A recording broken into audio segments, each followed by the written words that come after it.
आसमान से एक विशाल जादुई बाज उड़ता हुआ आता है और एक चमकता हुआ काला सांप सास के पास छोड़ देता है। सास चौंक जाती है। उसी समय वही बाज एक सुंदर चमकता हुआ सफेद सांप बहू के पास गिराता है। बहू भी इतना सुंदर सांप देख के चौंक जाती हैं, लेकिन सास अपने काले सांप को रस्सी से बांध देती है। उसे एक कोने में फेंक कर खुद अपने प्रेमी के साथ पार्टी करने में व्यस्त रहती है और दिन भर सज धज कर मौज मस्ती करती है।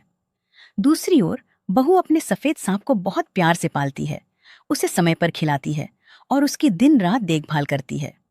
एक दिन बहू का सफेद सांप अचानक बदलने लगता है और एक दिव्य सुंदर नाग कन्या का रूप ले लेता है।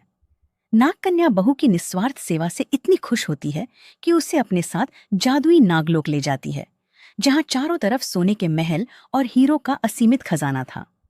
बहू वहां का वैभव देखकर भी बिल्कुल लालच नहीं करती और केवल थोड़ा सा सोना लेकर वापस आ जाती है। घर आकर वह उस सोने से पूरे गांव के गरीब लोगों की मदद करना शुरू कर देती है।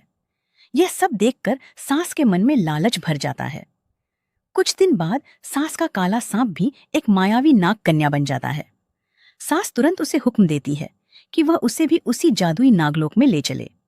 नाग कन्या सास को नागलोक ले तो जाती है, लेकिन वहां पहुंचते ही सास का लालच सिर चढ़कर बोलता है। वह ढेर सारा सोना और हीरे समेटने लगती है और इतनी भारी भारी गठरियां बना लेती हैं रास्ते में। सास के इस लालच को देखकर नाग कन्या को बहुत गुस्सा आता है। वह उसे एक गहरे कुएं में गिरा देती है। लेकिन नागलोक में वह सुंदर सफेद नाग कन्या दुखी होकर रो रही है, क्योंकि आप लोगों ने अभी तक लाइक और सब्सक्राइब नहीं किया।